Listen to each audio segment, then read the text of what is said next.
Hello guys, before the podcast starts, I'd just like to let you know that this was recorded just before we heard the news in regards to Vitor Pereira's sacking. I thought we'd still upload it because a lot of what we said in the podcast about the current state of the club, what happened over the weekend against Fulham, and branching back to last weekend against Burnley as well, a lot of it is still relevant. So hopefully you guys will enjoy it and obviously can understand a few of the comments that we make, as this was recorded just before we heard the news. But yeah, hopefully you guys enjoy the podcast nonetheless.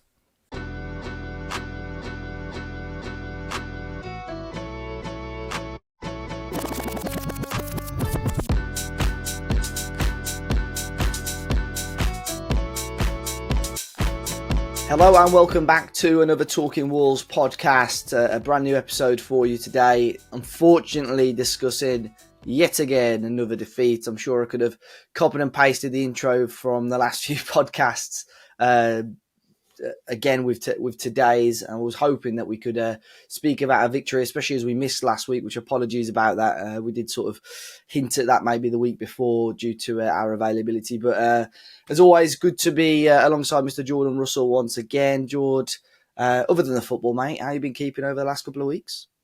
Yeah, no, all good, all good. I was away last weekend. I was in Ben on Medina on a golf trip. Ooh, So we nice. had like four nights over in Ben on Medina, played 4 rounds of golf.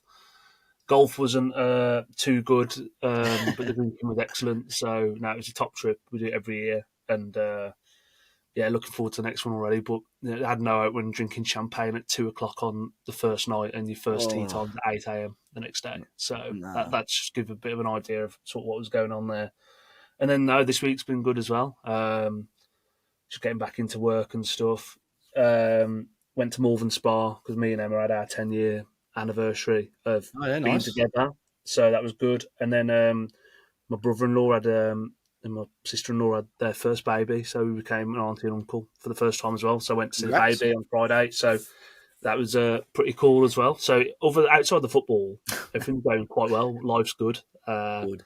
But then walls bring you back down to earth like a fucking Very sack of shit. quickly. So yeah. I used to go to Ben Aldi. Like my ex girlfriend many years ago had her grandparent. Well, her nan had a place out there. Like she owned a bar out there, and it was Oh, nice. It was a Wall Swing bar actually back then. But I don't know. I think it's been taken over.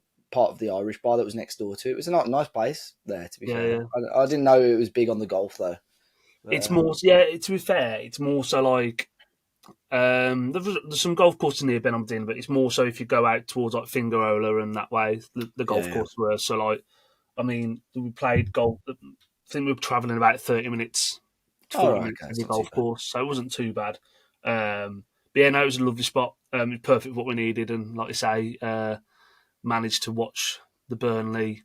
Well, what was second half of the Burnley game in a bar, and then I was like, "This is just depressing." So yeah, got out that Yeah. bar as quickly as possible. But no, Yeah. no, it was good. Yeah, and I was in Barmouth last weekend, and weirdly, I couldn't believe this. So I was messaging Finn on Monday, I think, and he said, I can't remember what he asked me a question. I said, "Oh no, I'm still in Barmouth," and he knew I was away, and he goes, "Oh, enjoy the rest of your trip." I said, "Yeah, I'm still in Barmouth," and he goes, "Wait, I've been in Barmouth the last 2 days." So Finn, and no word of lie, he's about a 10-minute walk away from where I was staying. But as you know, Jord, Finn, for some reason, takes about 5 working days to reply to a message. He's the Yeah, most secretive man on the planet. You only ever know when he's doing something if he puts it on his Instagram story. So I didn't even clock, so I could have met up with him. But yeah, I was in Barmouth, and then a few people asked about the podcast, and yeah, we probably needed a break after that as well. And obviously, we yeah, saw the yeah, reaction of Vitor Pereira, Jorgen Strand Larsen, Jose Sarr after the game, interacting with fans as well. It was a little bit of a nightmare. And I was hoping that we could bounce back a little bit this weekend, but a 3-0 defeat for Wolves. We've now gone 14 consecutive league games without a win for the first time since a run of 15 between Feb and August 2012. Also now failed to win in the opening 10 games for consecutive seasons, George. The first time a Premier League team has ever done that, or a top flight team has ever done that. Part of that stat is strange because it gives me that tiny, tiny bit of hope that, yeah, we managed to turn it around last year. We can do it again, but you can't keep gambling and doing this every season, can you? You can't keep having these slow starts because one year it's going to come back to bite you. And I think this year could be that year. it is this year, I think, and we've tried to be relatively positive on this podcast, and I'm quite pessimistic by nature, to be honest with you. And I'll be honest with you, I think this pod has sort of made me be a bit more realistic about Wolves, because you don't want to get backlash and be overreactive to stuff when you're putting it out and people are listening to it. But this is the season. I've seen enough. I think it's like there's a lot of apathy between the fans and the club at the moment. The performances are disgraceful. Yesterday was as bad as I've ever seen it. And there's just no hope. I think even in seasons gone by, there's been glimmers of hope that we can turn it around. Like we'll just replace the manager and we'll turn it around. It looks like Vitor Pereira is here to stay. I think Fosen have bet on him to be the man. We knew that from what they did in the summer with the backroom changes. As of Sunday, there's no Sunday morning at 10:30 in the morning whilst we're recording this. There's no sort of movement or anything suggesting he's going to go. So it's where is the hope? And I think again we'll talk about ownership. We'll talk about Vita in a bit more detail later on this podcast, I'm sure. But even if you got rid of the manager at this point, I don't see any good wanting to come here or who's in the game who wants to come and improve this club, because whilst got that ownership model ahead of you, it shows that people come here and people fail. Yeah. People with good profiles come here and they fail. So it's a bit of a graveyard for managers, and it's becoming a bit of a graveyard for players at the moment as well. Yeah, I said it on my post-match reaction yesterday. I'd love to see, because every time we are struggling, they manage to, not so much when Lopetegui left, but we were down and out pretty much that year when we had the Winter World Cup, and you've gone from Lopetegui, who didn't want the job, to Michael Beale, who's just nowhere to be seen now, and then somehow managed to get Lopetegui back. Money's obviously going to be a massive thing, and I think if Fosun wants someone who's serious to try and rejuvenate his football club, they'd have to spend a lot of money anyway. But I'd love to see the project. What are they proposing to these players and the head coaches that they're bringing in? Because it's a word that is used sometimes in the interviews with the players. Oh yeah, I like the project. Maybe not so much now, but back in the day it definitely was. But nowadays, I'd love to see what their roadmap is, other than saying, oh, look at Mateus Cunha, look at Pedro Neto. They played here for a couple of years and look where they are now. If we're going to be that sort of little platform for players, but that's just a bit depressing as a Wolves fan if that's just the what we sell into players. So it's going to be the direction that the club's going in, and I think especially under Vitor Pereira, I think, as we all know, they're almost delaying the inevitable right now. I think we all know Chelsea next week is a tough game. Can Wolves get something? Maybe, albeit it was a rotated Wolves team and a rotated Chelsea team. We gave them a good game in the cup. But the lack of effort and work rate yesterday, to me, Jord, was alarming, because Burnley game, rightly booed off, chanting, whatever, frustration for the head coach and players. Wednesday, a few people were frustrated because fans at Molineux actually cheering and applauding the performance. I think second half, deserved that. But ultimately, when you go 3-0 down at half time, you just give yourself a mountain to climb straight away. Whereas yesterday, the lack of work rate, the lack of effort I saw was alarming. I think it might have already been at 3-0 down when Tolu had a free kick right at the end of the game. Like last kick of the game. Yeah. Tolu takes it, and then Fulham counter. And there's three of them just stood on the edge of the Fulham box watching Fulham counter. Nah, I just don't understand what's going on now. But like I said, I think they're delaying the inevitable a little bit. And one of the massive talking points, Jord, was the starting 11 once again. The Chelsea game, he made wholesale changes. Obviously, early-ish injuries made things change slightly, but Agbadou playing a holding midfield role, which surprised everyone a little bit. Vitor admitted after the game he got the lineup wrong. And then we saw some leaks on Friday night, which is another interesting thing. Some leaks of the potential lineup, which actually came true. No João Gomez and no Andre in the 11 yesterday. I think you could probably afford to drop one or the other, but to drop both, Jord, is quite alarming for me. I think you can if you're in a position of power as a manager, and you're in a position of power of where you are on the league table, where you might lose a couple on the bounce, but you're like mid-table and you're trying to make something happen. you could possibly drop one of them. Those two are our best two players. They were both called up to the Brazil squad Yeah. in the last international break. Like, they are our best two players. Whether they can play together or not is another question. But they are our best two players, and when you're in a situation that we are, how they don't start, I've got no idea whatsoever. We had no control in that midfield, and my tweet yesterday, like that Fulham team lost 4 in a row before they played us yesterday in the league. They Yeah. barely scraped through against Wickham in the cup in the week, and they popped us off the park.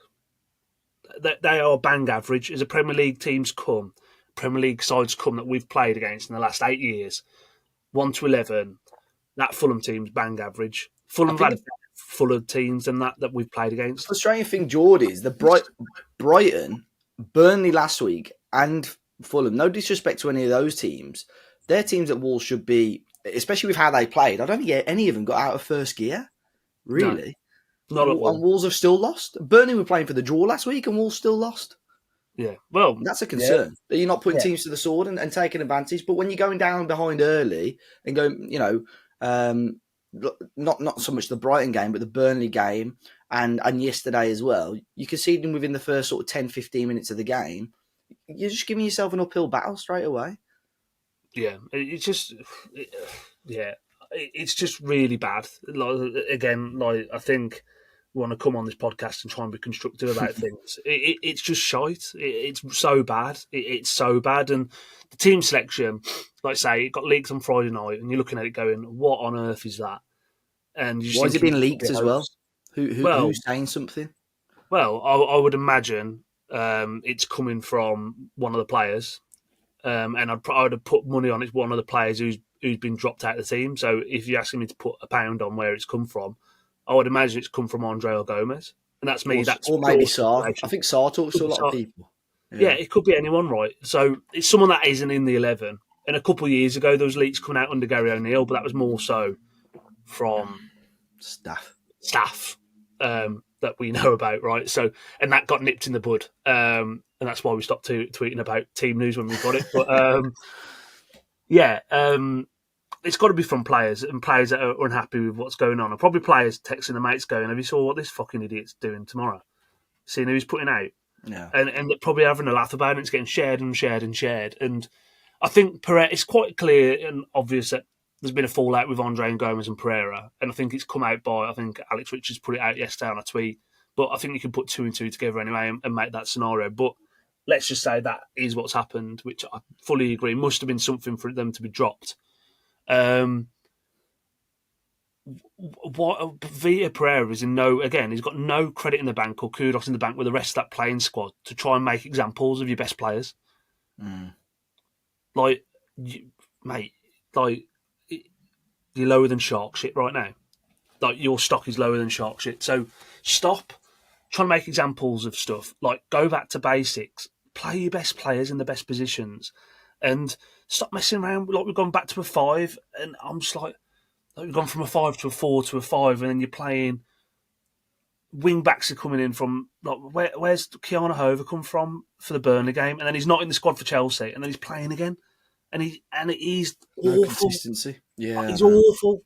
I'm not singling one player. He's shite, and he's playing in this team. We've had him for 6 years. He's been crap ever since we had him. Why is he starting for us now? Like, why? I just don't get it. Like, again, we've said about this team. Watching it again yesterday, the biggest loss in this team is the ability at wing back. When you're playing a 5, like when you got Semedo and Aït-Nouri, you got good, competent players who can pick the ball, can drive with the ball. They offer you width. They offer you a bit of quality. Like, they can get you up the pitch in certain scenarios. Hugo Bueno and Keanu Hover are not that. Yeah, and they're not that at all. It's not even remotely close to it. I mean, it's killing us when we're playing in 5. They're just not to the standard of the other ones. And it's not, and I don't want to single out just them two. Like, the quality across the pitch just isn't what it was or has been in yesteryear. And the drop-off is alarming. It's alarming. And you mention the project of players coming here and moving on to bigger clubs and stuff. That does happen, or that has happened in the past. But they've also been playing with good, solid Premier League players as well to give them that platform to move on and progress. I don't mind the model of buy to sell. So, yeah, sell to buy, whatever you want to call it, where you bring your players in, you're giving them a project, and you're selling them on for more Yeah, money. buy to sell. Yeah, Buy to sell. Like Brighton do it. Brentford have done it. The model can work, but Brighton They buy will always competent, be good footballers. yeah, Yeah. Brighton will always be in the top 10 of the Premier League because they sell a player and they've got three that are ready to replace them. Also, they sell a player at the right time for the right price. They don't Of sell course, them they too do. early for 20 million less than what they should, or too late the way you lose money. They know when's best to sell them. Well, I said about it on the podcast maybe before we played them. It's like this summer they've gone and brought two strikers from Greece in the Greek league who are scoring goals. Barely kicked the ball in the Premier League. But when Welbeck retires, they're having a year behind Welbeck and they'll be scoring 15, 20 goals a season next year. Mm-hmm. Like, they sell Caicedo, they bring in Baleba. Like, it's just a model that works. Like we've sold Neves, we brought in Manetzi. Like we've sold Aitnari, we bring Bueno in out the dark. Semedo leaves on a free, we bring Keanu Hover in from the dark. Like, Yeah. we've signed David Mollowolf, who I'm surprised didn't start after scoring two in the midweek, benched. We signed Jackson Chachua, and I thought he played well against Brighton. If Jackson Chachua cannot start a game over Keanu Hover, I don't know where what we I are think it with it. is. I don't know where we are with it. Sorry. You know what I think it is. Like when I was looking at the team yesterday, I thought that in Vitor's head, he's probably thinking everything I'm trying here is not working. So let me just try something completely different, and it didn't work again. But I think ultimately, when things aren't working, you need the players on side. You need the players giving 110%, and that's not there at the moment. My concern is in terms of the head coach situation, is that we're having a similar thing that we had with Gary O'Neill, where Jeff Shee publicly said it in a podcast earlier this year in the summer that they sacked Gary O'Neill too late. But I think the concern at the time was there was nobody there that wanted the job. And my concern is now there's nobody screaming out, come and get me, or anyone worth their salt that wants this job. And that's why they've not sacked him yet. Like I said, I think next week against Chelsea, after Chelsea, the international break, it's a perfect window to make a change between now and Chelsea, really, because you give them a chance to look at the team properly, and then you give them the 2 weeks to try and bed some ideas into the players that are there. But I think he's going to get it, and like I said, Jordan, I think they're just delaying the inevitable. At some point, he's going to go, but they can't afford to just keep giving him game after game when it's obviously not working. And I think yesterday for me was probably the biggest sign of these players don't particularly want to play for this head coach. And I think his reaction at the end of the game, probably the way I looked at that, I think he knows his time's up or coming to an end anyway. He's ran out of ideas. Well, he's ran out of ideas, or he knows he's pissed off the players to a point of no return. For me, he's playing for the sack now.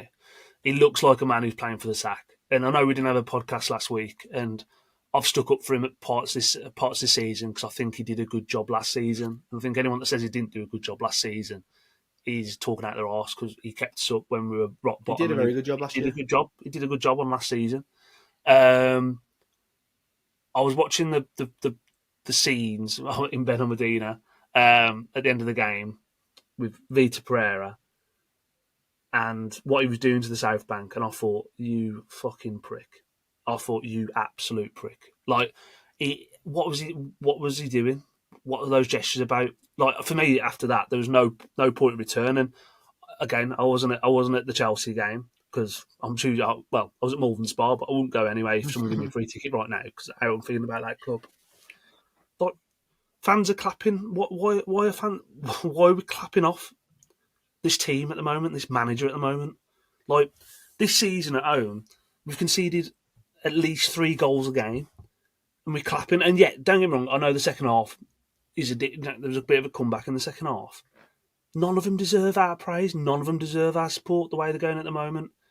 And like we're sort of clapping the manager and some of those players who were also giving it to the South Bank on the Sunday before. Like, what have we become? Like, grow a backbone as a club. Like, they don't deserve anything from us at the moment. They don't. Not one of those players deserve a thing from us. And I know Andre and Gomez got serenaded yesterday.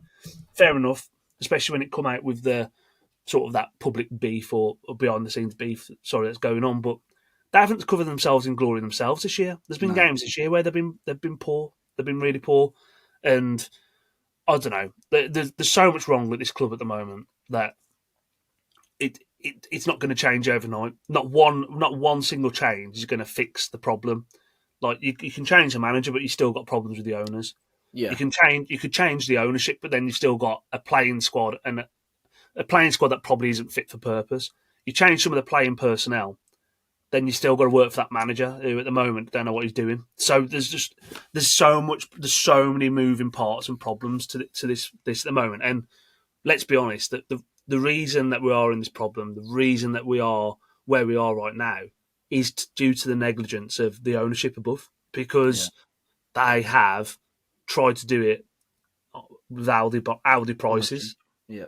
and it's caught with them. And I think we're too far adrift now that it's going to make a difference. And knowing sort of Chinese ownership and Chinese business, they don't like to fail and anything, right? They really don't like to fail anything. There'll be a scapegoat for it, and if it's not now, by the end of the season, if we go down, Jeff Shee will be gone, because Fosun will want to take someone's head and say it's their fault, right? So Jeff Shee's a problem there. The one thing I really don't want to happen now is that we get to January, we're about 10 points adrift, and they're going to spend 100 million. Because It's going to happen.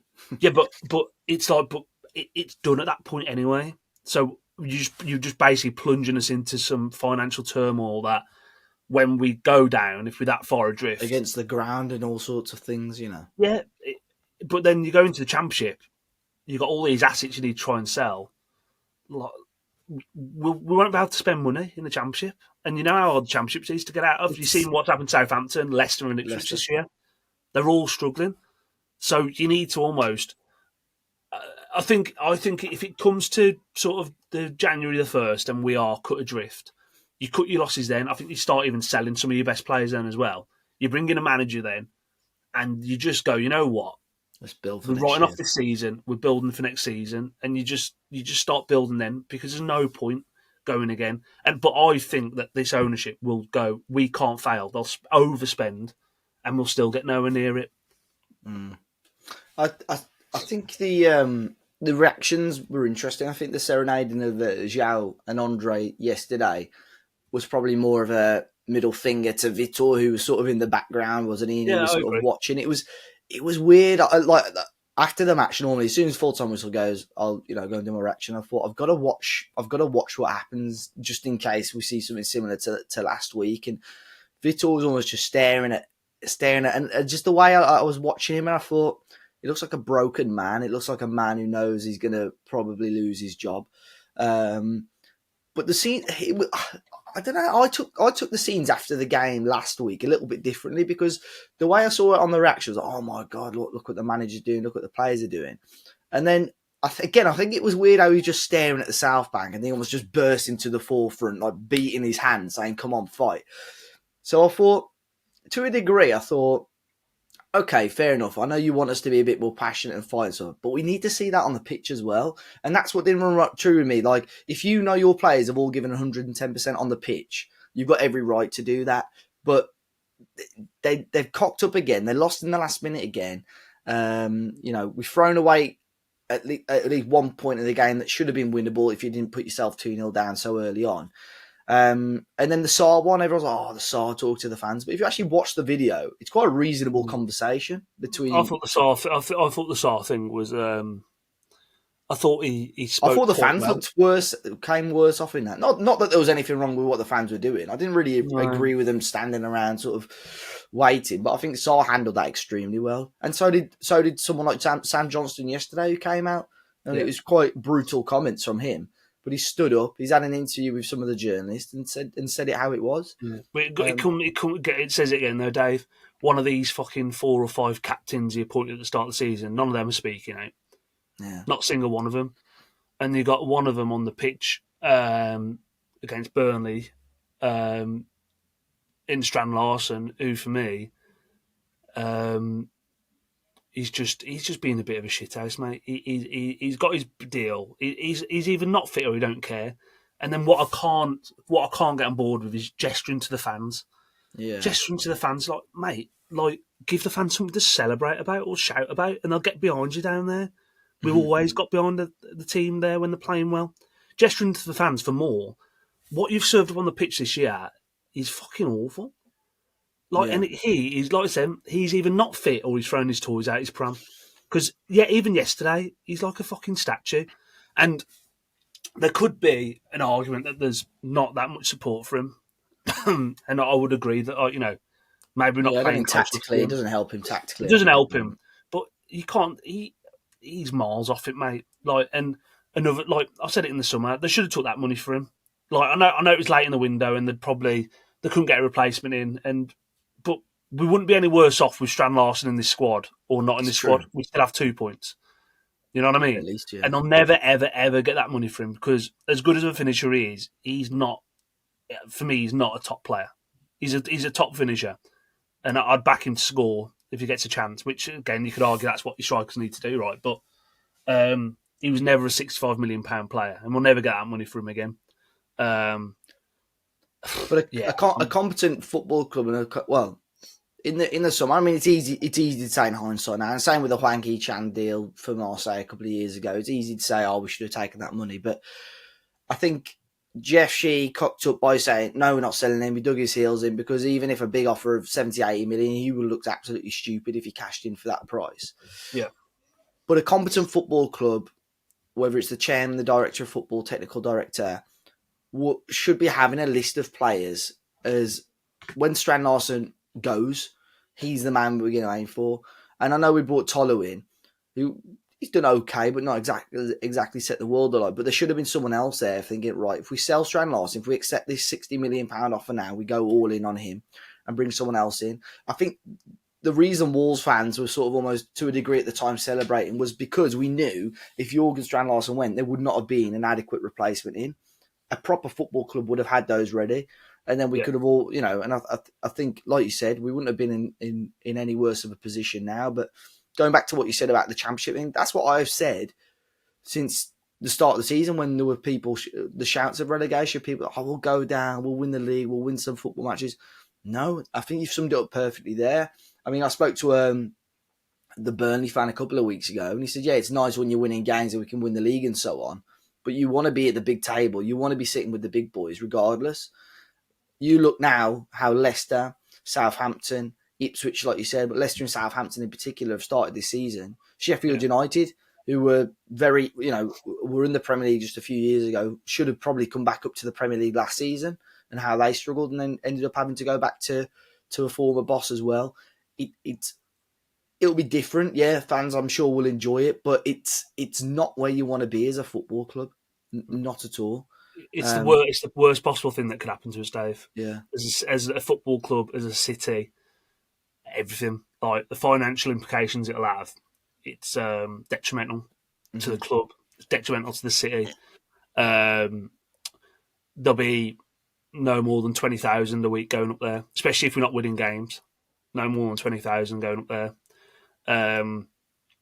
It's Saturday, Tuesday. It's hard. It's such a hard league to get out of. Like I know I've heard people say it for a few years. Like the Premier League's a bit boring for us.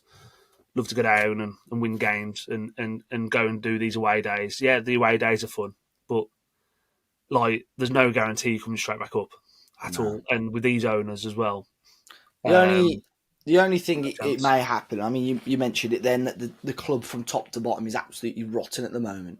And what it will do, it will give the club, all being well, it's a massive gamble and a massive risk, but it will get rid of quite a few bad eggs and rotten cores, but the club would have to be stripped back to basics, and we might have to just accept the fact that we might have to sit in the championship for a season to get it right and then come back up. But it's just such a massive risk. And like you said, it's not just a football club. Saying this to somebody yesterday, the city itself relies a lot on the football club. The Wolves as a football club, and Molineux is like the heart of this city. And when it's heartbreaking to see that it's not being run properly, and when we're not seeing the effort being put in, sort of on the pitch as well. So it is scary, and that's what I still think. I mean, there's some questions in regards to the playing squad. Do you think another manager could come in and save this club? Possibly. I go back to the stat I said at the start of the video. There's every chance, but our issue is last year the three promoted sides at the time were awful as well. Whereas this season, they've all, especially Sunderland, obviously, they've all started off quite brightly. So we need a massive drop off in them. Hope that clubs like Forest and West Ham continue dropping points whilst we go on somewhat of a really good run. Yeah. No way are we going to win 6 games in a row again this season. That's what saved our season. That's what got us away. That's 18. That's 18 points there just in the space of 6 games. Yeah. You know I'm not sure we'll win 6 games all season at the moment. Well, So there's only Liverpool that I think there's only Liverpool that did it last season, other than us at any point, and that's like you got good Arsenal side last season as well. Really, I know Man City were a bit up and down, but there's some good teams in the league that won't be able to do that. And I think the other thing that people aren't thinking about when they say we go down, if we go down and we come back up, the FFP restrictions anyway are so fucking tight on you that we won't be able to come up and then spend 150 million quid, like gut it, get some good players in the Championship, then try and spend 150 million because you've got the Championship revenues in there then. So it's tough. That's why I think Leeds are part of the Red Bull group now, and there's a lot of Leeds fans that wanted them to spend more money in the summer, but they just couldn't. And that Leeds team have got a lot more points than us right now, and they beat us, right? But you look at that Leeds team, and that is still, for me, barely a Premier League side on paper. Yeah. They're picking points up at Ellen Road, but I don't think it's a very good squad. And they were the ones that sort of you were expecting to go again this season. The reason why, well, there's multiple reasons why the promoted sides are better this year, but another factor of it as well is that, us, West Ham and Forest have had an absolute shocking start to the season, right? And I do think there will be a time where those promoted teams will level out, right? But and those two changed managers now, Jord. Those two have got managers that I think will probably get them out of trouble. Well, they've got Nuno. Like we'd die for Nuno or Sean Dyche right now, wouldn't we, to get us out of this scenario? And we haven't got that right. And I think with 9 points adrift, I think from Leeds and Burnley, I think have both got 11 points. So even if they tail off and level off, which I think they will, right? And I still think you probably only need about 33 points to stay up this season. I generally will think it'll be roughly around that 33-point mark. They've both got 3 more wins than us. Right now, you telling me with 28 games to go, we'll win 3 more games, confidently win 3 more games than Leeds and Burnley? I don't see it. That's on top of how many games they're going to end up winning. We're probably going to have to win out of these next 28 games to stay up. We probably need to win at least 8, I would say. And you pick up draws along the way, obviously. But we're probably going to have to win at least 8 to 10 games, really. And we've already lost to Burnley at home. We've lost to Leeds at home. Sunderland away. Sunderland away. These are like the winnable games. That's my concern, George, going into between now and the new year as well. We got some tough games in there because all the what you would call maybe the straightforward fixtures, the winnable games, have gone. You haven't got many of them. You got Palace next Molineux game. That's a tough game. They will absolutely hammer us. If nothing's changed, There's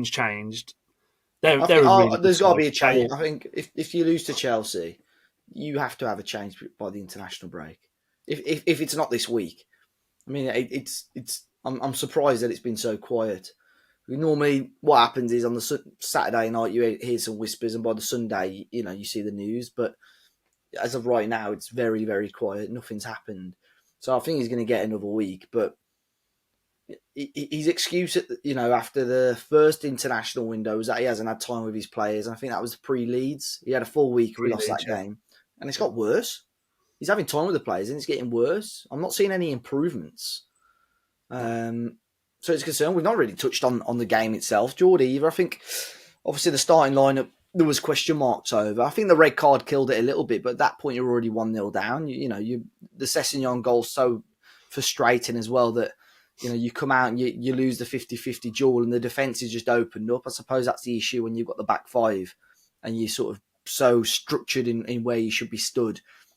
Just a massive opening for Sessegnon. But the red card killed it. Could you argue there was the handball there from King?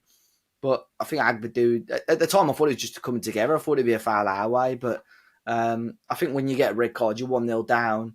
You're playing the way that we do. I just saw no way back from there, did you? No, not at all. And I think it just sums Agbadou up this season because it was clumsy at best. I'm still not sure it's a definite red card because I think I think he's actually tried to play the ball. To be honest with you, Yeah, he I think just it's a seemed bit to harsh, slow man. up. I think he's slowed up and then he's just missed the ball. I don't know what he was doing. Like a commanding, confident centre half just takes Josh King and the ball there. And Agbadou last season, I think, would have just been sliding tackle, kicked him into the River Thames, the ball and Josh King, and we'd be playing on, and it'd be fine. Mm. Um, he's a liability at best, and it's probably done a favour that he's suspended now because Someone commented and said, Dave, can we appeal Agvadou's red card to see if we can extend it longer? yeah, mate, honestly, I don't know what's gone on with him. And Oh again, dear. like I'm trying to offer constructive criticism around why he's not playing well. I can't give it you because he The looks form completely has different fallen to off a what we cliff, isn't saw. it? Completely different to what we saw in sort of January to March last season, where he looked imperious. Um, the handball bit, it, I think there's an argument. I think there's an argument to say he's actually handled it, but Yeah. it wasn't clear and obvious because I mean, even on the stream that I was watching, and VAR were like zooming in and looking at it, like it wasn't definitive that he did handball. It was a handball, right? So they can't exactly. It's like around by the shoulder, like, and it's you go back to that sort of t-shirt sleeve Yeah, rule, or whatever they're and saying. so that's the reason that it saved him. I think it probably was handball, but I couldn't 100% tell you who handled the ball. So you got to go with the on-field decision. And yeah, it killed the game as a spectacle. And I mean, was it a spectacle? Probably not at that point anyway. But No. it was just so disappointing. Like I turned it off at half time. I went and walked the dog because I was just like, I can't watch this. I Yeah, literally can't. I'm getting more and more angry. And again, like I say, that Fulham side yesterday is as bang average of a Premier League side you're going to come across all year.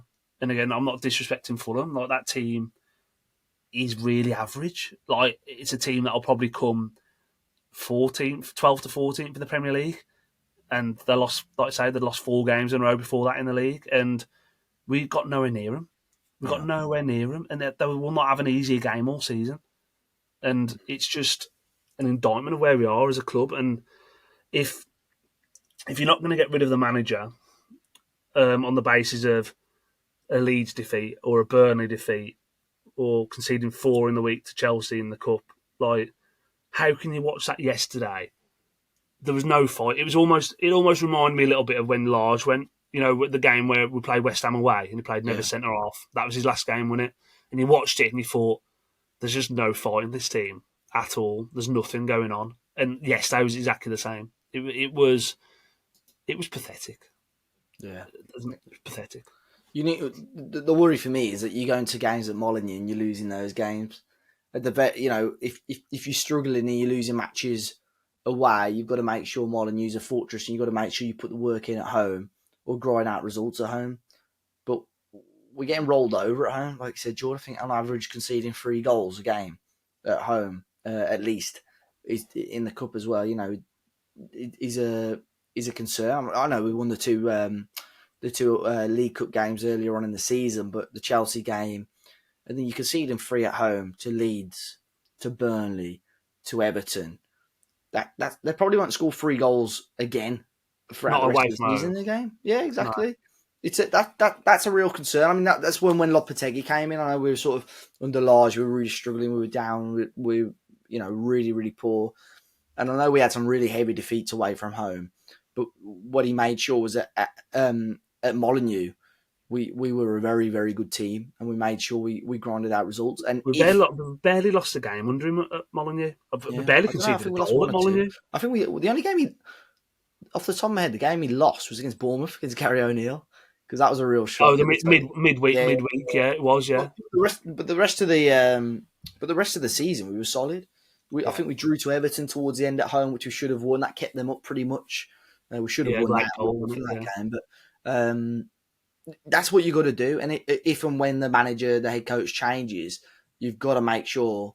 And I think he would. When a new head coach comes in, I think Molineux fans, I know we're fickle, but they will back somebody whoever's in charge, and they'll want to see a level of performance. And I think if we go, ignoring the Chelsea result and performance for now, if we go after the international break, we've got a new head coach at Molineux for the Palace game, and they put in a level of performance, there will be a level of support there from the fans again. So it's that's what we need. I think that's the only thing that's going to keep us up, Jord, having Yeah. somewhat of a home form. Well, the only thing I think that as fans we ask for, right, is at this point as well, where we can tell that the cards are stacked against us, is a level of effort, right? Yeah, And the quality might not be there in this playing squad. I still think there's enough quality in that squad to have more than 2 points this season, but let's just, for argument's sake, say the quality isn't where we think it is, and it is where we are in the league. Like, all that we ask for as fans is effort and yeah, application and try hard, and that's resonant of the city of Wolverhampton, right? Like, we're salt of the earth people, we're working class, we're very honest as people, I would say, and we see through bullshit. yeah, And that's where the anger and the angst is coming at the moment. We're seeing through all the bullshit of Fosen. We're seeing through the bullshit of Vitor Pereira. And we're seeing through the bullshit of some of these performances the players are given on the pitch because the effort isn't there. Roll your sleeves up, roll your socks up, fight, give a shit. For 1 to minute 90, just try, and the fans will get behind you. yeah. We can accept that we haven't got the quality, but you've got to try. And there's been times this season where they haven't tried, and they deserve everything they get. And there's players as well. And I haven't seen any of it yet this morning, but I was literally going to throw my phone in the fucking Ben Medina Marina last weekend. And it's like where they're coming out on social media with these apologies like, oh, we'll be better next week. We'll try harder. Stay with I don't us. think there's been any of those yet. Just fuck off. Just fuck off. I don't want to see it. I don't want to hear it. It's false. It's bullshit. It's PR led. It's disgusting. Like, we're watching you on the pitch. We can see who gives a shit. We can see who's trying. Don't come out and go, oh, we'll try harder next week. Thank you so much for the support. Blah blah blah blah. How about roll your sleeves up, work hard at fucking Compton, and go and get some points. Don't make us. Don't even do it for the fans at this point. Do it for yourselves, because right now you're all letting yourselves down. Like, Yeah. you're all letting yourselves down. Just do it for yourselves. An interesting one, which I mentioned a couple of times throughout the summer as well, World Cup year, Jordan. We had a question on, we'll go on to the questions in a second, on Twitter. And it was from Tom Martin, I think, yeah. And this is, what are João and Andre's chances of realistically going to the World Cup after playing in this team? Keep up the good work, boys. Thank you, Tom. That's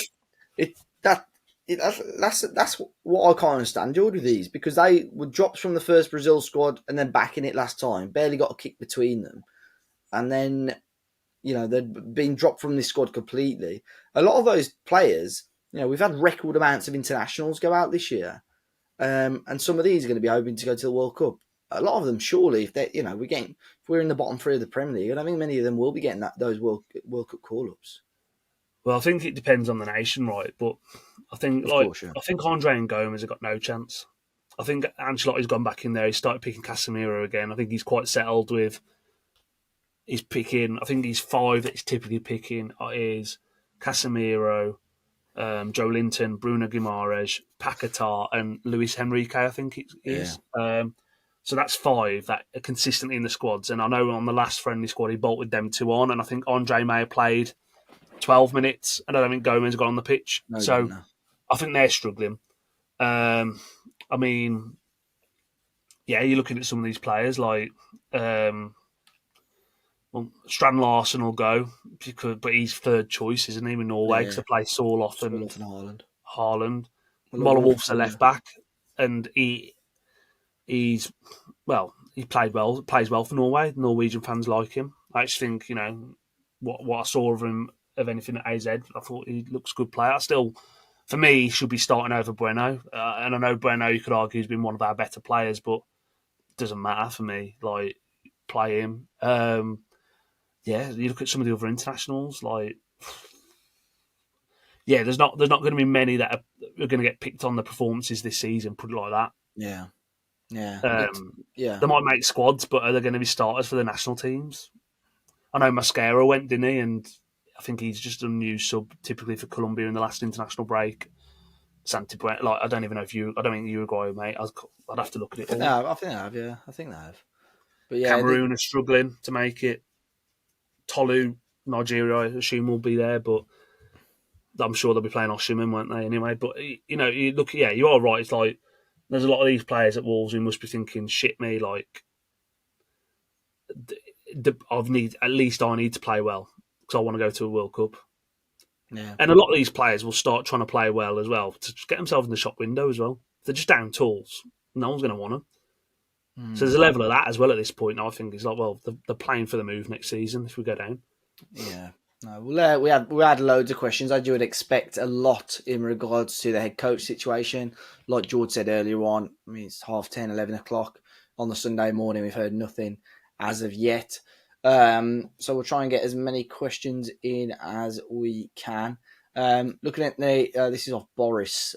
Looking at Wolves' next games, how many points we could get. He's thinking 0. Brilliant. So, I mean, the run-in is Chelsea away, Palace at home, Villa away, Forest at home as we go into December, United at home, Arsenal away, and then Brentford at home before Christmas.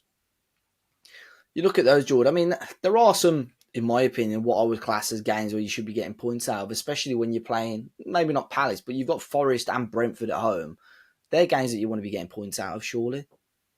Yeah, they are, yeah. And I think Man United, you never know what Man United you're going to play, right? Got the double over them last season as well, yeah. Yeah. I don't know. Like I know. Probably said in jest there 0 points, but it's hard to see where we're going to pick up a win. I think it all depends again. If we get a new manager, I think there is that new manager bounce, and I think we could pick up some points across along the way there. Because again, I do think this team is better than 2 points, and I could be fucking naive. I do think we've got more quality in the squad than we show it. I'll just say from those fixtures, 6 points. Yeah. As like a yardstick, right? I think 8 points before Christmas. Not good. No, not good at all. My concern is, and after somebody, I can't think who it is, they said after about week 3 or week 4 about the Derby's record. Yeah. And they were like, do you think we'll beat Derby's record? Do you think? And I was like, oh, come on, man. It's like 4 or 5 games. And I'm looking at it now. I'm thinking, we cannot. That would just sum up this season and sum up this football club at the moment. If that would happen. My Derby mate messaged me yesterday and he said, I'm trying to get my message up now. What did he say? Yeah, Wolves are going to take the record this year, mate, 100%. And I was just like, yeah, great. And I had no comeback. I was just like, yeah. We might do it at this rate. Can't argue it at the minute. Howard, what point in the past do you think has triggered the downfall Wolves are seeing today? For him, it was when Jimenez got the head injury. I think COVID for me was a massive part. I think as soon as COVID hit, the momentum stops to this football team. I think it's just gone downhill from there, to be honest. Yeah, I'd say it was like the COVID season as well.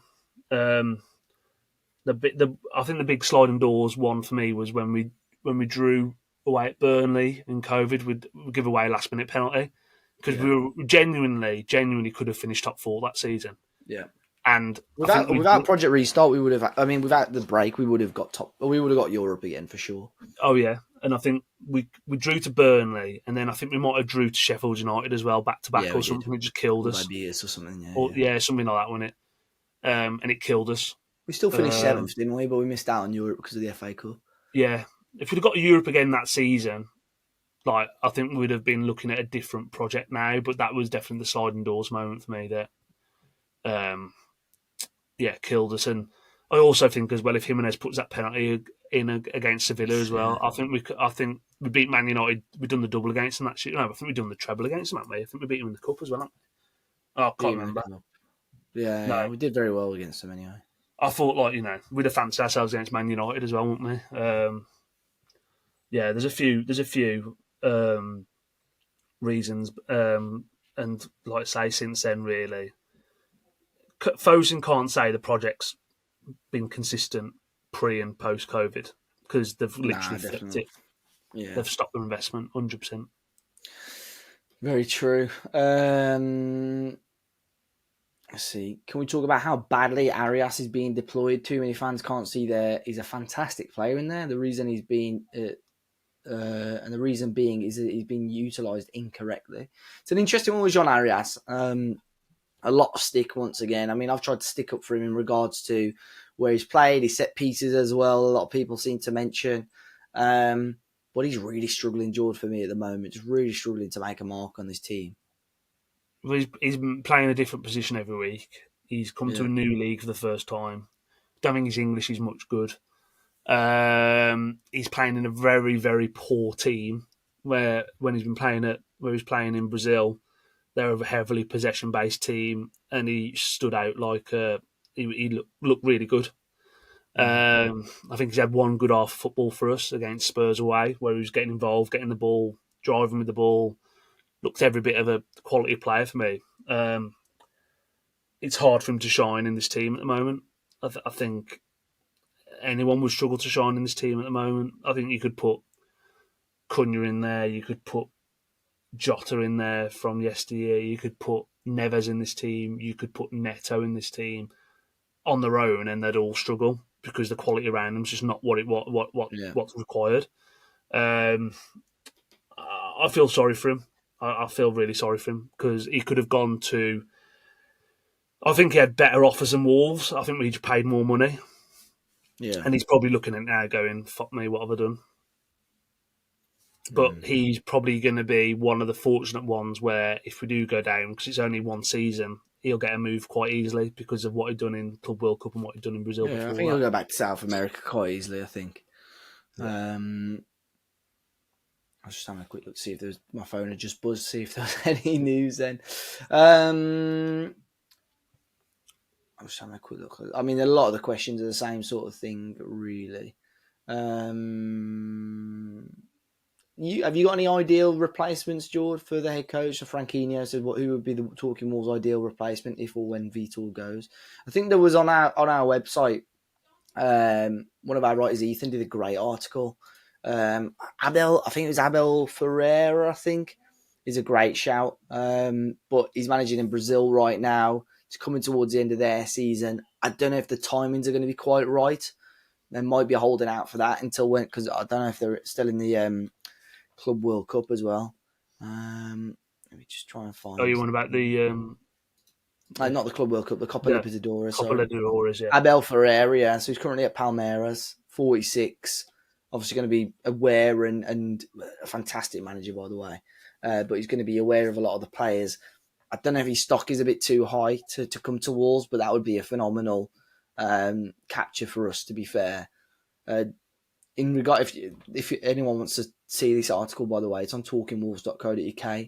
The 5 options Ethan had picked out, by the way. So he used like a data really to see how they would work in regards to the way they play and things like that. So the first one was a guy called Vasco Matos, managed Santa Clara in Portugal last year. They did very well last year in Portugal, to be fair. They almost qualified for European football. Thiago Motta, he's obviously, I think he's available right now. Yeah. Michael Carrick, which would be a bit of a punt, but I think going back to what you said, Jord, if you're going to be preparing maybe for the championship, you know, I know it's quite a negative, I suppose, but Michael Carrick and then Carlos Corberán, he also put on his list. But again, I think he's actually doing okay in Spain right now, so I'm not sure if he'd come back to England. So interesting. I don't know if there's anyone else out there that you can think of off the top of your head. The thing is, mate, I could list names of people that I want, and they ain't going to come. Like, so anyone that's got their, have got, like Abel Ferreira, for example, there where you mentioned. I can't say I know loads about him, but if he's got his stocks high and he's doing well with Palmeiras, why would he come to Wolves? When he could just hold on at Palmeiras and probably go and get a job in one of the top 5 leagues anyway for a competent team. The only people that will want to come to Wolves are managers that are out of work that are desperate for a job. Gary O'Neill, Bruno Lage. No to both of those. We've seen how that works, but I think you'll see someone like Rafa Benitez linked with it. I think you'll see it'll be names like they'll be uninspiring names at this point of their careers. Things with Benitez, I think he would get us back up if needs be. I like Rafa Benitez, by the way. I'm just saying, like, if people think we're going to have this, very uninspiring though. yeah, if we're going to we're going to get forward thinking, progressive football manager, you've got no chance. It's just not going to happen. So even like someone like I know we get linked with him all the time. On from Boda Glimt, that Knudsen, like it'd be again fantastic. We ain't going to come to us. No. Like might you see someone in that Michael Carrick mould where you say there? Might you see someone like Steven Gerrard throw the name in the hat for it? Kevin Maybe. Muscat, Robbie Keane. Yeah. Oh, Robbie Keane's done all right though, hasn't Yeah, he's doing all right. Yeah. he? But he did all right. He was at Maccabi Tel Aviv last season. He's And he won the league, and now he's at yeah, Fenertrov, whatever they're called in Hungary, and I think they're top of the league as or well. something like that, Yeah, however you spell it, I've butchered yeah. it. Someone like that, like, I mean, is it that inspiring? No, like, I mean, Would doing well that in his appointment get name, fans excited? Do you think? Robbie Because Keane. I mean, obviously he played before my time a little bit, and I don't really Well, understand he's my idol, mate. Like, he's my idol, Robbie Keane. Like, I loved him. Like, so for me, from an emotional, sentimental point of view, yeah, I'd be excited by it. But I could it still kill haven't you? really forgiven him scoring against the Villa goals in front of South Bank. But for me, yeah, Robbie Keane Yeah, would be very inspiring. But again, like again, I know it hasn't worked out for him, but someone like Steven Gerrard coming to the club, like I know it hasn't worked out for him necessarily at Villa, but he did a good job at Rangers. And you've shown what, and again, people are quick to write off Frank Lampard, but look what Frank Lampard's done at Coventry Lampard with was a bit of very good. time. Yeah, You know what I mean? So I think like as well, if you brought someone in like that who could have 6 months just to work out what they want to do, someone like Steven Gerrard would be okay as well. And again, I'm not saying it's inspiring from his previous record, but again, I'm trying to like set expectations here that we won't get a manager who's on the up. There's no way. yeah. I'm not sure about Gerrard personally, but I know what you mean. There's not many options out there at the moment. Rob No. Edwards would probably be one of the favourites straight away, I bet as well. But But is Rob Edwards more inspiring than Gerrard or Robbie no, Keane? Like, that's very I know he's doing okay at Borough, but is it that like I know Rob Edwards will manage his club at some point because it's written in the stars, but am I excited about that? Not really. yeah, yeah. I'm just looking at some of the questions are very, very, very, very similar to. Let's have a quick look. Yeah, a lot of them about championship teams, so on. One thing we haven't mentioned, Jordan, we can finish on this was the takeaway talk that we takeover talk. Sorry, I mean, yeah, I did have an Indian there last night. To be fair, takeover talk. John Texter, who's a name a lot of football fans will be familiar with in regards to his ties with Crystal Palace, reportedly making an offer for Wolves, which turned out to be, I think it was worked out about £400 million With with a stock, with 500. shares and cash in it. Yeah, what was your take on that? Um, it's almost like saying, "Do you want to drown to death or get set on fire?" It's like like people want Foden out, but if John Texter's the answer, then I'm not sure it's something that you want to be like rushing towards. Mm. Um, I don't know if he. yeah, Like want. I think in terms of football, though, he knows more what he's doing than Fosun do. I would agree because he's got the only thing I would say is like there's almost like a bit of a football like he's got a few clubs, right? He's got Leon and he's got a Brazilian club, hasn't he, as well, I believe. Is it Botafogo he's got? I can't remember. Yeah, sorry, Botafogo. Yeah, So like so you have almost got that. You've almost got that model there where you could almost then pinch the best Botafogo players and run it through there, and you could loan players out to Leon and get players in and like move it around a little bit. And those models have been relatively successful with other models. I just think he's got a lot of bad news and bad press around him at the moment. Obviously, the Crystal Palace thing as well in the summer and back in the last season, whether he was fully to blame or not, he was part of that. I think there's news about him like owing clubs money and yeah, all he that has a lot sort of of people stuff. in there. So it's like, well, where's he getting this money from to buy Wolves? But I'm sure it's part of like a bigger investment backed venture capitalist investment into Wolves if they want to try and get it. I think if it could be anyone, if it could be someone credible, you sell the club. I think sometimes you've got to be better the devil you know, but I do think there's a lot of fans now that are at a point with Fosun where Fosun could inject £500 million into the club tomorrow, and they've burnt a lot of bridges, right? And whilst they're still in charge, fans are going to be against it regardless. So I think that, again, going back to what I said about the people of Wolverhampton, about seeing through bullshit and calling it out and don't like being lied to, or don't like, having the wool pulled over our eyes. I think Fosun have lost all credibility now of that and of ever salvaging that relationship. I think it's really low now. So I think personally for the good of the club they need to go. I think for the good of Fosun they need to go.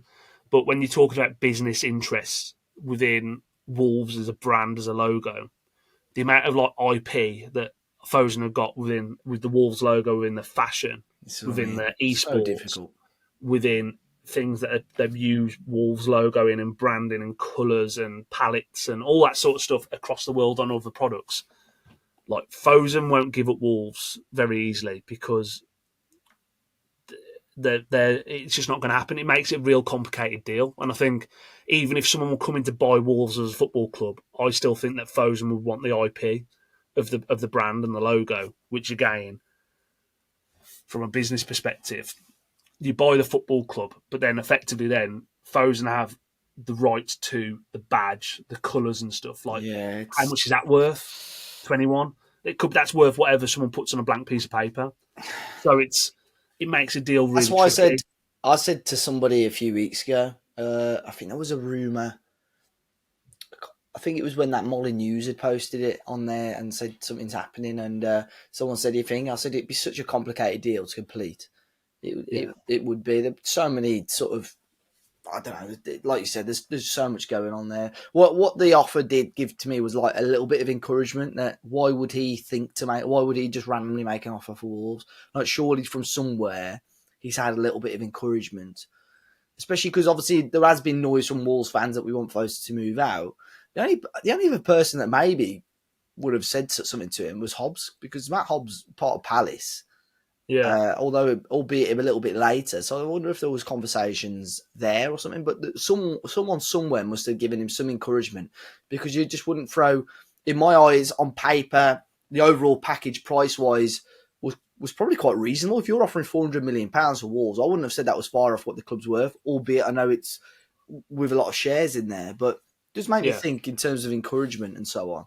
So no, I don't disagree. I think, let's be honest, any company that's publicly listed or blue chip or out there, every company's for sale, right, for the right price. I don't care who you are. Apple's for sale, Microsoft's for sale. All these companies are for sale for the right price. So there must have been some encouragement that if they'd welcome a bid. So there is something definitely within that. I think any time it's been reported in the press, like Fosun want investment rather than a takeover. And I think a lot of that is because they want an investment, because actually they want to keep the logo, they want to keep the branding, they want that side. But the football side of it, they'll probably go, you know what? You come in, almost like what's happened at Man United a little bit with the Glazers and Sir Jim Ratcliffe coming in, like that sort of merger. Yeah, I think they probably have given up on the football side of it. I think they think, you know what, we can't move the needle enough to make them successful with what we're willing to invest in it. But we want to keep all this side of it because the esports is doing well and the fashion is doing well and all that sort of stuff on our side. But someone come in and run the football side of it. So, I mean, if John Textor and Fosun go into business together, my God. World War III. Hitler and Stalin. But is it unreasonable to think that could happen? No, I don't think so. I don't think it would either. No. Well, he did it with Palace. Well, as a minor. Yeah, well, so we'll see. We'll see. I do think, though, like, last part on this is, I do almost think it's better the devil you know. But when the devil is serving up a pile of fucking shit, then it's almost like, well, it's a bit exciting, isn't it? We could get really hurt, but it's a bit exciting, though, isn't it? Yeah. So I do welcome when he moves our games to Florida or whatever, That's going to happen anyway. That doesn't matter if it's Fosun or fucking Sir Jack. Like, the games we're playing in America soon, I'm telling you. Well, George, thank you very much. A bit of a therapy session to get it off our chest, I'm sure. I know we didn't talk much about the football match itself, but the situation over the last week or two has been strange, alarming. So let's see if there is going to be a change this weekend. As of right now, it looks unlikely, but that could change very, very quickly. We'll see. But George, where can people find you if they wish? At Jord7 on X and Instagram. Perfect. I'm at Dave as a party everywhere, and we are at Talking Wolves everywhere as well. If you want to keep up to date with the latest Wolves news, feel free to drop us a follow. If you're listening to this podcast on YouTube, be sure to hit the like button and subscribe. Or if you're on Spotify or Apple, please do leave us a 5-star review. But until next week, guys, let's hope they shock us and get something against Chelsea, but not holding our breath. But we'll enjoy your week, and we'll see you next time.